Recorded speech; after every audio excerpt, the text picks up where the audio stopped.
महाभारत द्वापर युग के अंत समय का वह विनाशकारी महायुद्ध है जो दो महान शत्रुओं धर्म और अधर्म के बीच लड़ा गया था। और इस महायुद्ध की रचना स्वयं परमपिता ब्रह्मा जी ने अपनी इच्छा शक्ति से की थी।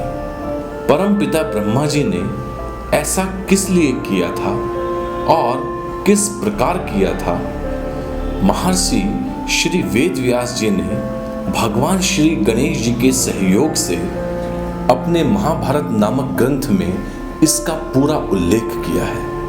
आज से हम उसी महाभारत ग्रंथ की पावन कथा का आरंभ करते हैं। द्वापर युग के अंत समय में जब इस पृथ्वी पर अधर्म बहुत ही ज्यादा बढ़ने लगा था और धर्म का पूरी तरह से पतन होने लगा था, तब देवी पृथ्वी उन पापियों के बोझ से भयभीत होकर परमपिता ब्रह्मा के शरण में चली गई थी और उनसे अपना सारा कष्ट बताकर यह प्रार्थना की थी कि मुझे इन पापियों के बोझ से मुक्त कराइए। देवी पृथ्वी का यह दुख सुनकर परमपिता ब्रह्मा सभी देवताओं को साथ लेकर भगवान विष्णु के पास गए थे और उनसे यह विनती की थी कि वह पृथ्वी का भार उतारने के लिए पृथ्वी पर अपना अंश अवतार लें।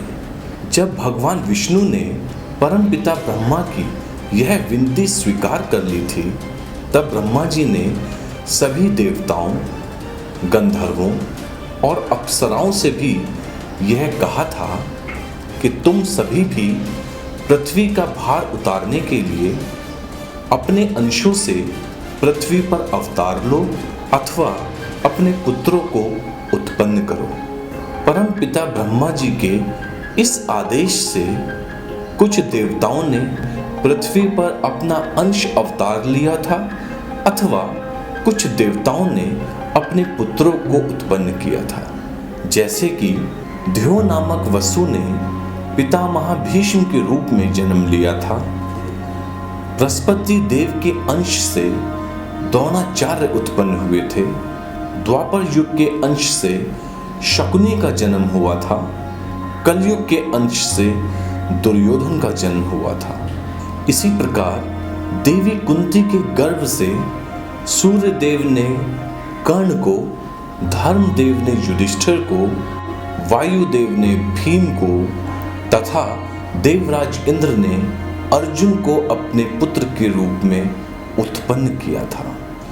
कुंती ने देवी सिद्धि के अंश से महाराज सूरसेन के घर पुत्री के रूप में जन्म लिया था।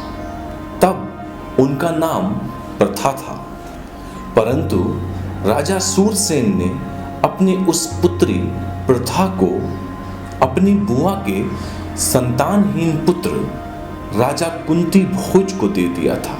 राजा कुंती भोज की पुत्री हो जाने के कारण ही प्रथा को कुंती कहा जाने लगा था। प्रथा के बाद राजा सूरसेन के घर में दूसरे संतान के रूप में वासुदेव जी का जन्म हुआ था। वासुदेव जी जब युवा हुए तो उनका विवाह मथुरा के राजा कंस की बहन देवकी के साथ हुआ था, परंतु उनके विवाह के समय ही यह आकाशवाणी हो गई थी कि देवकी और वासुदेव के 8वें पुत्र के हाथों ही कंस की मृत्यु होगी। तब देवकी के सभी पुत्रों को मार डालने के लिए कंस ने अपनी बहन देवकी और बहनोई वासुदेव को कैद करके अपने कारागार में डाल दिया था। फिर उसी कारागार में देवकी के गर्भ से 8वें पुत्र के रूप में भगवान विष्णु ने अपना कृष्ण रूपी अंश अवतार लिया था। भगवान श्री कृष्ण ने अपने बालपन से ही अपनी लीलाएं दिखाते हुए अधर्मियों का विनाश करना आरंभ कर दिया था और कंस सहित कई आसुरी शक्तियों का वध कर दिया था। महर्षि वेद व्यास जी ने अपनी महाभारत कथा में इक्ष्वाकु वंश के एक बड़े ही प्रतापी राजा महाभीष के बारे में उल्लेख किया है। राजा महाभीष मृत्यु को प्राप्त करने के बाद स्वर्ग में निवास कर रहे थे। एक दिन स्वर्ग लोक में निवास कर रहे कई राज ऋषि किसी कार्य से परमपिता ब्रह्मा जी से मिलने ब्रह्मलोक गए हुए थे। वह सभी राज ऋषि ब्रह्मा जी से वार्तालाप कर ही रहे थे कि तभी देवी गंगा परमपिता ब्रह्मा जी से मिलने वहां आ गई थी। उसी समय एक हवा के झोंके से देवी गंगा के वस्त्र कुछ खिसक सी गए थे। यह देख सभी राज ऋषियों ने अपनी आंखें नीची कर ली थी, परंतु राज ऋषि महाभीष एकटक गंगा जी को देखते रहे थे। राज ऋषि महाभीष के इस अभद्र आचरण के कारण उनके सारे पुण्य नष्ट हो गए थे। तब ब्रह्मा जी ने महाभीष से कहा था कि तुम्हारे पुण्यों के नष्ट हो जाने के कारण तुम्हें फिर से पृथ्वी पर जन्म लेना पड़ेगा। यह सुनकर महाभीष को बड़ा दुख हुआ था और उन्होंने परमपिता ब्रह्मा जी से यह विनती की थी कि उन्हें कुरु वंश के राजा प्रतीप के यहाँ ही पुत्र के रूप में जन्म मिले, क्योंकि उस समय हस्तिनापुर के राजा प्रतीप ही इस पृथ्वी के सबसे प्रतापी राजा थे। इसी कारण परमपिता ब्रह्मा जी ने महाभारत के उस विनाशकारी युद्ध का केंद्र हस्तिनापुर को ही बनाया था और इन्हीं राज ऋषि महाभीष को महाभारत युद्ध के नींव की पहली ईंट बनाया था। देवी गंगा तीनों लोकों में सभी को मोक्ष प्रदान करने वाली देवी है। इसी कारण एक दिन महर्षि वशिष्ठ जी के श्राप से पीड़ित 8 वसु उनके पास आए और देवी गंगा से विनती करते हुए बोले कि हमें महर्षि वशिष्ठ जी के श्राप के कारण पृथ्वी लोक पर मनुष्य योनि में जन्म लेना है, अतः आप ही हमें उस श्राप से मुक्ति प्रदान कराइए। उन वसुओं की प्रार्थना सुनकर देवी गंगा ने उनसे कहा कि मैं तुम सभी को अपने गर्भ से जन्म दूंगी और तत्काल ही तुम्हें अपने जल में प्रवाह करके मनुष्य योनि से मुक्त भी कर दूंगी। देवी गंगा ने उन वसुओं को वचन तो दे दिया था, परंतु उसके बाद वह सोचने लगी कि वह पृथ्वी पर किस मनुष्य के साथ विवाह करके इन वसुओं को जन्म देंगी। तभी उन्हें महाभीष की याद आई, जिन्होंने परमपिता ब्रह्मा जी से राजा प्रतीप के यहाँ जन्म लेने की विनती की थी। राज ऋषि महाभीष की याद आते ही देवी गंगा राजा प्रतीप से मिलने के लिए उनके पास पहुंच गई थी। हस्तिनापुर के महाराज प्रतीप उस समय अपनी पत्नी के साथ गंगा द्वार नामक स्थान पर संतान प्राप्ति के लिए तपस्या कर रहे थे। देवी गंगा ने राजा प्रतीप के पास आकर उन्हें अपनी समस्या बताई और उनसे यह निश्चित किया कि वह उनके भावी पुत्र की पत्नी बनेंगी। राजा प्रतीप बड़े ही बूढ़े हो चुके थे, इसलिए उन्हें अपना वंश समाप्त होता यानी शांत होता दिखाई पड़ रहा था। इसलिए इस देव योग के कारण जब राज ऋषि महाभीष ने उनके यहाँ पुत्र रूप में जन्म लिया तो उनका नाम शांतनु ही पड़ गया था। शांतनु जब युवा हुए तब उनके पिता राजा प्रतीप ने उनसे कहा, भविष्य में एक स्त्री पुत्र प्राप्ति की अभिलाषा से आएगी, तुम उसकी कोई जांच पड़ताल मत करना और उसकी इच्छा पूर्ण कर देना। तुम्हारी पत्नी बनकर वह जो कुछ भी अनर्थ करे, परंतु तुम उससे कुछ मत कहना। शांतनु को यह समझाने के बाद राजा प्रतीप ने शांतनु को हस्तिनापुर का राजा बना दिया और खुद तपस्या करने के लिए वन में चले गए। कुछ समय बाद राजा शांतनु शिकार खेलते हुए गंगा नदी के तट पर पहुंचे तो वहां उन्हें एक बहुत ही ज्यादा सुंदर स्त्री दिखाई पड़ी। राजा शांतनु उस स्त्री को देखते ही उस पर मोहित हो गए और उस स्त्री के सामने विवाह का प्रस्ताव रख दिया। तब उस स्त्री ने कहा कि मैं एक शर्त पर ही आपसे विवाह कर सकती हूँ कि मैं कुछ भी बुरा या अच्छा करूं, आप मुझे कभी टोकेंगे नहीं, और जिस दिन आप मुझे टोकेंगे उस दिन मैं आपको छोड़कर चली जाऊंगी। स्त्री की यह बात सुनते ही राजा शांतनु को अपने पिता महाराज प्रतीप की कही हुई बात याद आ गई और उन्होंने बगैर कुछ जांच पड़ताल किए उस स्त्री की बात मानकर उससे विवाह कर लिया।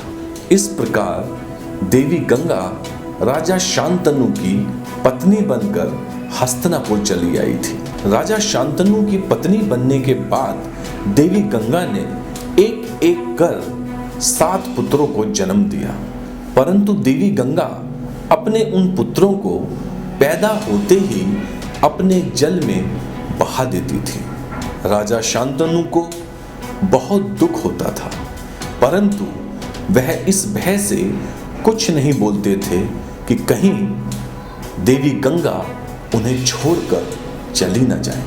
परंतु जब देवी गंगा ने अपने 8वें पुत्र को जन्म दिया और हमेशा की भांति उसे भी वह अपने जल में बहाने के लिए जाने लगी, तब राजा शांतनु से यह सहा नहीं गया और उन्होंने क्रोध में देवी गंगा को रोककर उनसे पूछा कि तू कौन है, कैसी स्त्री है जो अपने ही पुत्रों को मार डालती है। राजा शांतनु की यह बात सुनकर देवी गंगा ने कहा कि स्वामी, आपने शर्त तोड़ी है, इसलिए मैं अब आपके साथ नहीं रहूंगी। और साथ ही देवी गंगा ने शांतनु को अपना परिचय देते हुए यह बताया था कि मैं गंगा हूं और आपके सभी पुत्र वो वसु हैं जिन्हें महर्षि वशिष्ठ जी के श्राप के कारण पृथ्वी लोक पर मनुष्य रूप में जन्म लेना पड़ा था। वहां ध्यो नामक वसु की पत्नी ने कामधेनु गाय की पुत्री नंदिनी को देखा तो उसने अपने पति ध्यो से कहा कि मैं अपनी सखी के लिए यह गाय चाहती हूँ, आप कृपा करके इसे चुरा लें। पत्नी की यह बात सुनकर ध्यो वसु ने अपने भाइयों के साथ मिलकर नंदिनी गाय का हरण कर लिया था। जब वशिष्ठ जी ने अपनी दिव्य दृष्टि से यह सब पता लगा लिया था, तब उन्होंने यह श्राप दे दिया था कि जिन वसुओं ने मेरी गाय हरी है उन वसुओं का जन्म मनुष्य योनि में होगा। वशिष्ठ जी का यह श्राप सुनकर 8 वसु उनके चरणों में गिरकर क्षमा मांगने लगे थे। तब वशिष्ठ जी ने अपना श्राप कम करते हुए कहा था कि 7 वसु तो जन्म लेने के बाद जल्द ही मनुष्य योनि से छुटकारा पा जाएंगे, परंतु यह ध्यो नामक वसु बहुत समय तक मृत्यु लोक में जीवित रहेगा। गंगा कहती हैं कि यह हमारा 8वां पुत्र वही ध्यो नामक वसु है जो चिरकाल तक मृत्यु लोक में रहेगा। यह कहकर गंगा अपने उस पुत्र के साथ अंतर ध्यान हो गई थी। देवी देवता तथा सिद्ध पुरुष कभी मोह के अधीन नहीं होते हैं। इसी कारण देवी गंगा जिस कार्य से राजा शांतनु के जीवन में उनकी पत्नी बनकर आई थी, अपने उस कार्य को पूर्ण करके वह वापस अपने लोक चली गई थी। परंतु राजा शांतनु एक मनुष्य थे, इसलिए वह देवी गंगा के वापस चले जाने से बड़े ही उदास हो गए थे। राजा शांतनु देवी गंगा को और उनके साथ व्यतीत किए गए अपने समय को भुला नहीं पा रहे थे। इस कारण वह अक्सर मोह के अधीन होकर गंगा नदी के तट पर चले जाया करते थे और गंगा की बहती हुई जल की धारा को एकटक देखते रहते थे। इस प्रकार कई वर्ष बीत गए थे, परंतु राजा शांतनु किसी भी जतन से देवी गंगा को नहीं भुला पा रहे थे और इसी कारण ही उन्होंने अपना दूसरा विवाह भी नहीं किया था।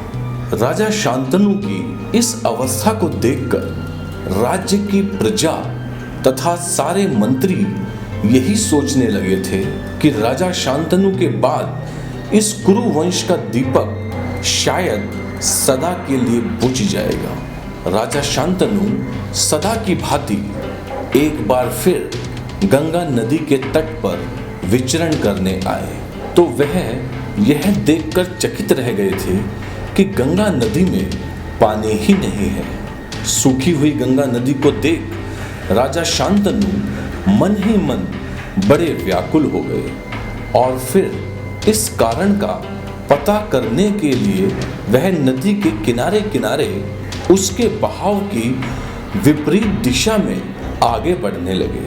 कुछ दूर जाकर राजा शांतनु ने देखा कि एक बड़ा ही दिव्य बालक अपने धनुष से दिव्य अस्त्रों का अभ्यास कर रहा है और साथ ही उन्होंने यह भी देखा कि उसी बालक ने अपने बाणों से गंगा का प्रवाह रोक दिया है। एक बालक का ऐसा पराक्रम देख राजा शांतनु बड़े ही आश्चर्य में पड़ गए थे, परंतु साथ ही उन्हें उस बालक पर इस बात के लिए क्रोध भी आ गया था कि उसने उनकी पत्नी गंगा को अपने बाणों से आहत कर उसके जल को रोक दिया है।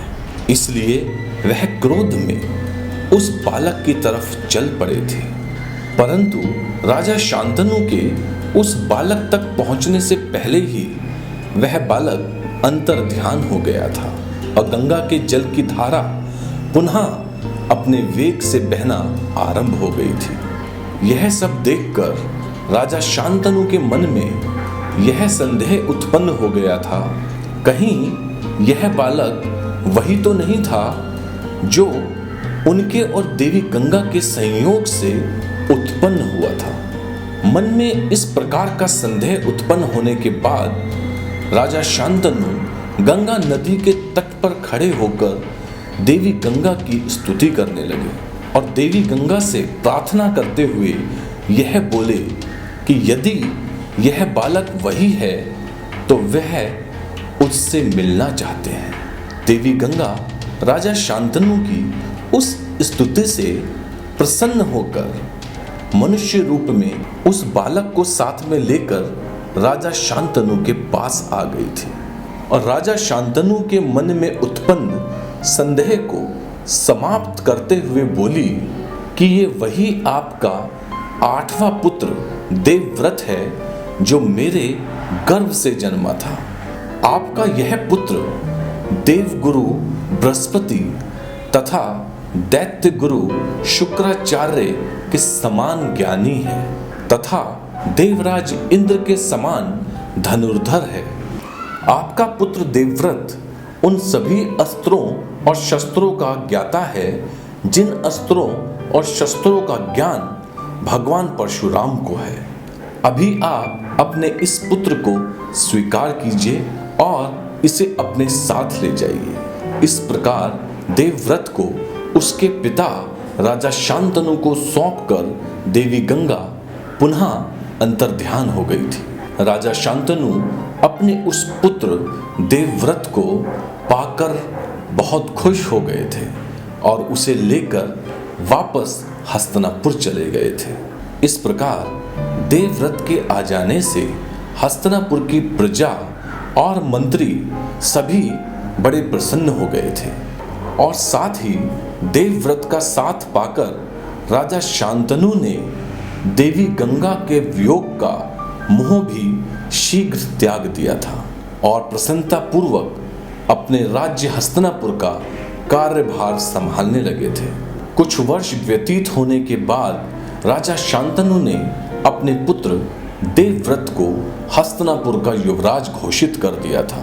देवव्रत अपने सदाचार और पराक्रम के चलते पहले से ही प्रजा के बीच लोकप्रिय था, इसलिए युवराज बनने के बाद देवव्रत ने अपने गुणों से अपनी पूरी प्रजा का दिल जीत लिया था।